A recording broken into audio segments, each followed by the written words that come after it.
Baiklah, Assalamualaikum warahmatullahi wabarakatuh. Perkenalkan, nama saya Siska Ramdhani dengan NIM A1J2240006 dari ruangan 2. Di sini saya akan menjelaskan dan menyelesaikan tugas semantik dari dosen pengampu Ibu Siti Fitria MA. Baiklah, saya harap teman-teman dapat menyimak dan mendengarkan materi yang akan saya sampaikan. Di sini saya akan menyampaikan hubungan semantik dan ilmu lain, semantik dan semiotika, semantik dan pragmatik, semantik dan statistika, semantik dan logika, dan yang terakhir ada semantik dan psikolinguistik. Baiklah, saya akan menjelaskan apa itu semantik. Lehran menyatakan semantik adalah bidang kajian yang sangat luas karena turut menyinggung aspek-aspek struktur dan fungsi bahasa sehingga dapat dihubungkan dengan ilmu lainnya seperti pragmatik, filsafat, sastra, linguistik, antropologi, dan religi. Nah, ruang lingkup studi semantik meliputi semua tataran bahasa kecuali tataran fonetik dan fonemik yang menyinggung juga masalah makna tetapi tidak memiliki. Sastra merupakan karya fiksi yang menggunakan bahasa sebagai media penyampai pesannya. Karena penggunaan bahasa ini, sastra bersinggungan dengan semantik pada tingkat fonetik dan fonemik atau fonologi. Tidak ada studi dan masalah semantik. Baiklah, langsung saja ke materi yang akan saya bacakan. Hubungan semantik dengan ilmu lain. Semantik adalah cabang ilmu linguistik yang mempelajari makna dalam bahasa. Dalam perkembangannya, semantik memiliki keterkaitan dengan berbagai disiplin ilmu lain yang turut membahas makna, konteks, dan penggunaan bahasa. Yang pertama, ada semantik dan semiotika. Nah, semiotika adalah ilmu yang mempelajari tanda dan sistem tanda, mencakup segala bentuk komunikasi, baik verbal maupun non-verbal. Semantik merupakan bagian dari semiotika yang khusus membahas makna dalam bahasa. Dalam semiotika, tanda tidak hanya berupa kata-kata, tetapi juga simbol, gambar, atau gestur yang membawa makna tertentu. Dan semantik membantu menjelaskan bagaimana tanda-tanda dalam bahasa memiliki makna yang dapat dipahami oleh penggunaan bahasa. Contohnya, kata merah dalam semantik bermakna sebagai satu warna yang cerah. Namun, dalam semiotika, kata atau warna merah dapat memiliki makna tambahan seperti simbol larangan atau tanda-tanda bahaya dalam lampu rambu lalu lintas. Yang kedua, ada semantik dan pragmatik. Nah, pragmatik adalah cabang ilmu linguistik yang mempelajari bagaimana konteks mempengaruhi makna suatu ucapan. Semantik dan pragmatik saling berhubungan karena sama-sama membahas makna tetapi dengan pendekatan yang berbeda. Semantik berfokus pada makna kata dan kalimat yang secara umum tanpa mempertimbangkan konteks penggunaannya. Sedangkan pragmatik memperhitungkan siapa yang berbicara, kepada siapa, dalam situasi apa, dan bagaimana maksud sebenarnya dari sebuah ujaran dapat berbeda dari makna literalnya. Nah, sebagai contoh, kalimat yaitu kamu bisa tutup pintu. Nah, secara semantik berarti menanyakan kemampuan seseorang untuk menutup pintu. Nah, namun secara pragmatik, maksud yang sebenarnya adalah permintaan agar lawan bicara menutup pintu tersebut. Yang ketiga, ada semantik dan stilistika. Stilistika adalah ilmu yang mempelajari gaya bahasa dan bagaimana variasi penggunaan bahasa dapat menciptakan efek tertentu dalam komunikasi, terutama dalam sastra. Nah, semantik berperan dalam membantu memahami makna dan kata kalimat yang digunakan dalam gaya bahasa tertentu. Dalam stilistika, makna kata bisa bersifat literal maupun figuratif, tergantung pada konteks dan tujuan penggunaan bahasa tersebut. Misalnya dalam puisi kata bulan. Nah, secara semantik merujuk pada benda langit yang bercahaya pada malam hari.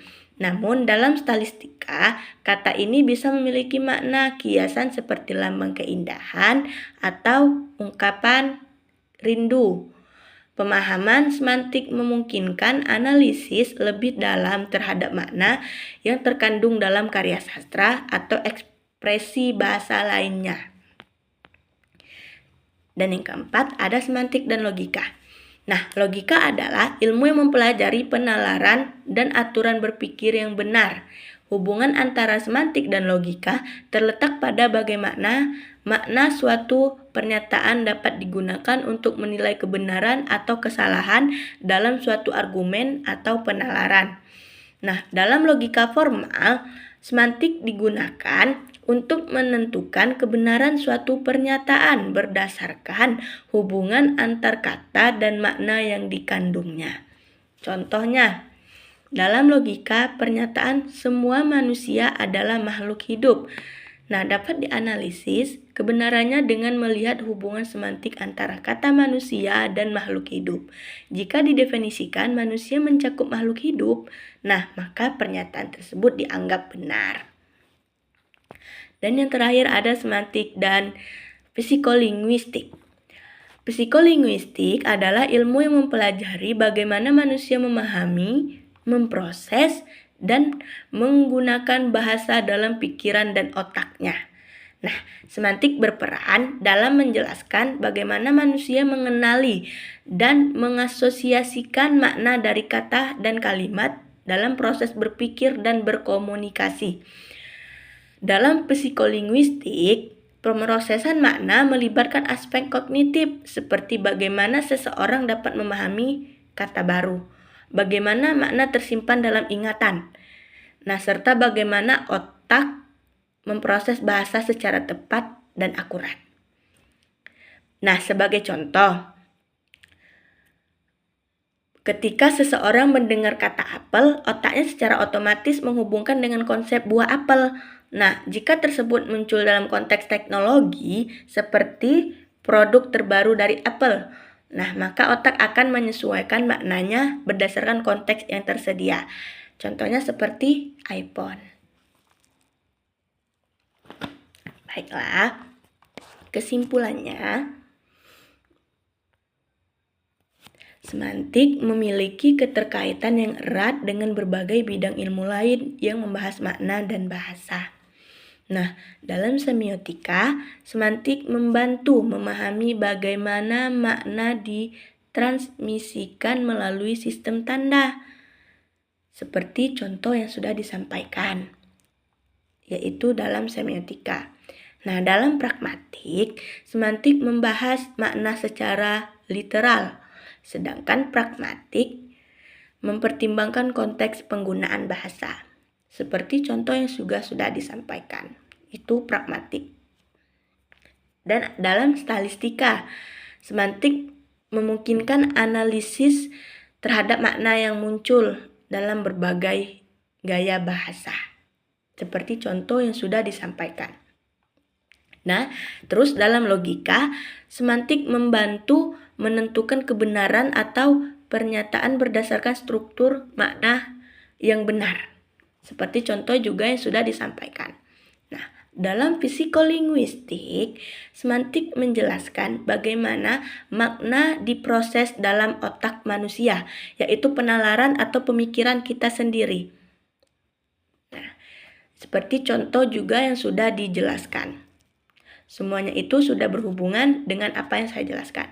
Nah, semua hubungan ini menunjukkan bahwa studi tentang makna dalam bahasa tidak hanya terbatas pada linguistik, tetapi juga melibatkan aspek komunikasi, kognitif, dan penalaran. Mungkin itu yang dapat saya sampaikan. Saran saya sebagai penyampaian ini adalah semoga pendengar siapapun yang menonton dapat mengerti dan memahami dari proses yang saya jelaskan. Nah, saya selaku pemaparan materi meminta maaf jika ada kesalahan dalam penyampaian saya maupun penjelasannya, baik itu dari bahasanya, tata bicaranya, caranya. Kalau ada yang kurang mohon dilengkapi atau dikomentari. Kalau ada omongan saya yang kasar, mohon dimaafkan. Mungkin Cukup sekian pemaparan materi yang dapat saya sampaikan. Sekian, terima kasih. Wassalamualaikum warahmatullahi wabarakatuh.